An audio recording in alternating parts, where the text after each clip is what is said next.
जैसा कि आप लोग जानते हैं क्वेश्चन आंसर सीरीज चल रही है और मेरी पूरी कोशिश है कि मैं रोज़ाना आप लोगों के एक एक सवाल को कवर कर सकूं।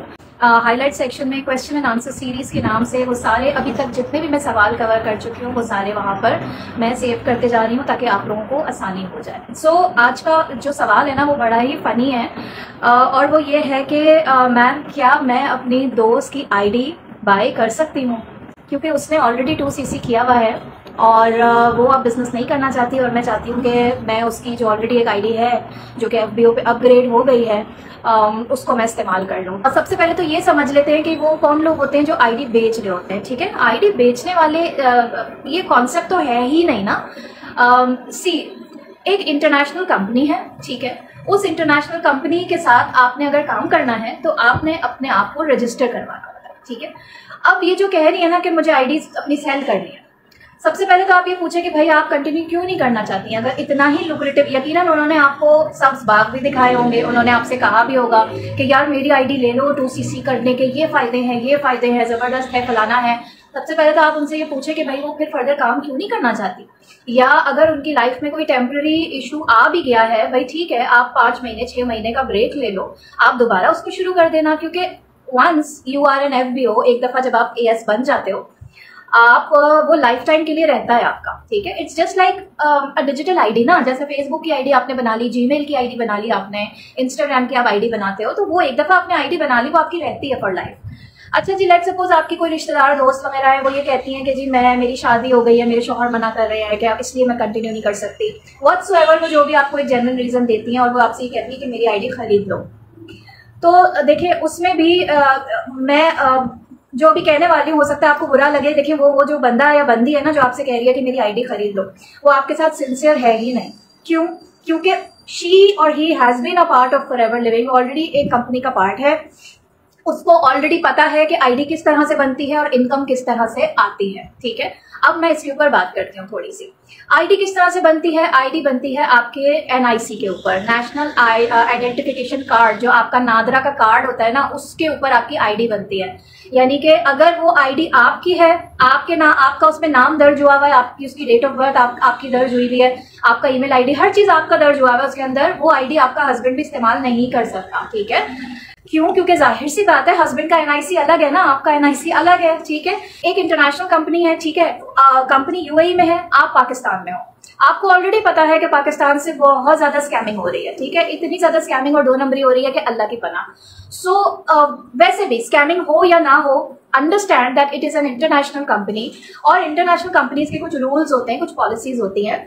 जब आपकी इनकम वहां पर कलेक्ट हो जाएगी, फॉर एग्जांपल आपने इस महीने ज्वाइन किया, नेक्स्ट मंथ आपने 4cc 5cc का बिजनेस किया, आपकी इनकम जनरेट हो गई। अब वो जो इनकम है ना वो आपके डैशबोर्ड में शो हो जाती है। जब आप अपने ID में लॉग इन करते हो आपको वहां शो हो रहा होगा आपने 500 दिरहम अर्न किए, 1000 दिरहम अर्न किए, 1200 दिरहम अर्न किए, वो सारे। अब वो मनी आपके बैंक में कैसे रिसीव होगी? ठीक है, या तो आप दुबई चले जाओ, एक रास्ता है, ठीक है, आप दुबई चले जाओ, आप वहां से जो है अपनी इनकम कलेक्ट कर सकते हो बजाते खुद, या फिर आप किसी दुबई में कोई आपका रिप्रेजेंटेटिव मौजूद हो। हमारे केस में हमारे जो मेंटोर हैं मोहम्मद जीशान, वो क्योंकि खुद भी FBO हैं, तो आप अगर किसी FBO को जानते हो और उन पर ट्रस्ट करते हो जो दुबई में रहते हैं, उनको आप एक लेटर लिखते हैं, आप एक ऑथराइजेशन फॉर्म फिल करके भेजते हैं जो कि फॉरएवर का ऑथेंटिक डॉक्यूमेंट है, उसके ऊपर आप लिख के भेजते हैं कि भाई I authorise this person to collect my income on my behalf, और नीचे साइन कर देते हैं। ठीक है, तो सर जीशान जो है वो फॉर्म मैं उनको ऑथराइज कर दूंगी, सर जीशान को मैंने फॉर्म ईमेल कर दिया, वो वहां से मेरी इनकम रिसीव कर लेंगे। अच्छा, इनकम रिसीव करने के लिए मेरा फॉर्म लगेगा और साथ में मेरी NIC की कॉपी लगेगी। अब यहाँ पर आ जाता है ट्विस्ट ये है कि अगर आपने किसी और की ID खरीद ली, अव्वल तो खरीदो फरोख्त होती नहीं है, वो बंदी या बंदा जो भी आपसे ये कह रहा है ना कि ID खरीद लो मेरी, वो सिर्फ आपसे पैसे निकलवाना चाह रहा है, वो अपना थोड़ा सा नुकसान भरना चाह रहा है, वो सोच रहा है यार 2cc करके मैं तो फंस गया, चलो थोड़ी सी रकम मैं रिकवर कर लेती हूँ, मैं एक पोस्ट लगा देती हूँ फेसबुक पे या अपने किसी जानने वाले को बेवकूफ बना देती हूँ कि भाई मुझसे प्लीज ID खरीद लो।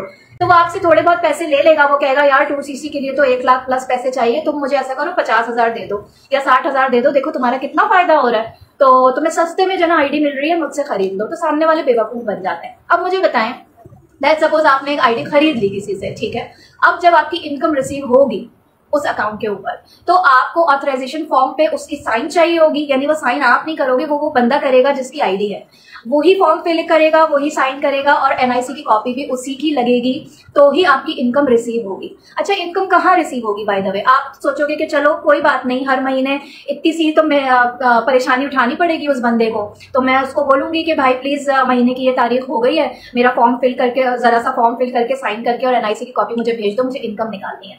आप समझोगे कि बस इनकम निकल जाएगी? जी नहीं, वो इनकम जो है वो उस बंदे के बैंक अकाउंट में जाएगी, वो आपके बैंक अकाउंट में नहीं आएगी। फिर आप क्या करोगे? अगर वो बंदा कल को मुकर जाता है और आप बहुत अच्छा काम करना शुरू हो जाते हो और वो आपकी जो है 1-1 लाख, 2-2 लाख, 3-3 लाख इनकम आनी शुरू हो जाती है, आपको लगता है कि वो बंदा आपको पैसे देगा, वो कहेगा भाई दस्तखत मेरी है, दस्तावेज मेरी है, आईडी मेरी है, बैंक अकाउंट मेरा है, कंपनी ने मेरे बैंक अकाउंट में पैसे भेजे हैं, तुम कौन? मैं तो तुम्हें जानता भी नहीं। तो आप ये देखें, या तो अगर आप उस पे, आपको उस बंदे पे बेइंतहा ट्रस्ट है, आप बोलो नहीं नहीं ये बंदा मेरे साथ ऐसा नहीं कर सकता। लेकिन आजकल का दुनिया नहीं है ऐसी कि आप अपने सगे भाई पे भी भरोसा करो, और वो खास तौर पे पैसों के मामले में बिल्कुल भी नहीं। दूसरा ये कि it has a lot of complications. क्यों किसी को तंग करना, परेशान करना, जब एक चीज है ही नहीं, पॉलिसी का पार्ट ही नहीं है, तो आपने वो काम करना ही क्यों है? तो गलत तरीके से जब भी कुछ करोगे ना, हमेशा आपने मसले में फंसना ही है और कुछ भी नहीं होना है, ठीक है? तो इन चीजों पे, इन शॉर्टकट्स के ऊपर ध्यान मत दे कि जी हमारे पास पैसे नहीं है 2cc के, कोई हमें सस्ते में आईडी बेच रहा है तो चलो हम जी आईडी खरीद लें। ये पाकिस्तान में ही आईडी बिकती है भाई, और तो मैंने फॉरएवर की प्रोडक्ट्स बिकते हुए देखी हैं, आईडी बिकते हुए तो मैंने पूरी दुनिया में नहीं देखी। अगर आपके पास पैसों की कमी है, आपको लगता है कि जी 2cc के पैसे नहीं है मेरे पास, तो भाई उसके वैलिड सॉल्यूशंस अवेलेबल हैं, आप अपने बजट के हिसाब से भी ज्वाइनिंग कर सकते हो, ठीक है? अगर आपने फॉरएवर करना ही करना है, ठीक है, आप कम परचेजेस करके ज्वाइन कर लो, तो सोल्यूशन तो दे दिया ना हमने। ये गलत काम कभी भी मत कीजिएगा, आप लाइफ टाइम के लिए फंस जाएंगे। आगे जाके ट्रैवलिंग आती है, देखिए ट्रैवलिंग भी तो आती है ना मैनेजर लेवल के बाद। अगर आपकी ट्रैवलिंग आई तो फिर क्या होगा? टिकट तो उस बंदे के नाम पे आ जाएगा, ट्रैवलिंग का इंतजाम तो उस बंदे के नाम पे हो जाएगा, ग्लोबल रैली में तो हो जाएगा, आप थोड़ी जाओगे। तो बहुत मसले हैं इसके अंदर। बहरहाल सो आई होप आप लोगों को समझ में आ गया होगा। और जिन लोगों को बजट का इशू है, सिर्फ इस वजह से फॉरएवर को ज्वाइन नहीं कर पाते कि उनके पास बजट नहीं है 2cc बाय करने का, तो दे कैन कॉन्टैक्ट मी, आप लोग मुझे डीएम कर सकते हो।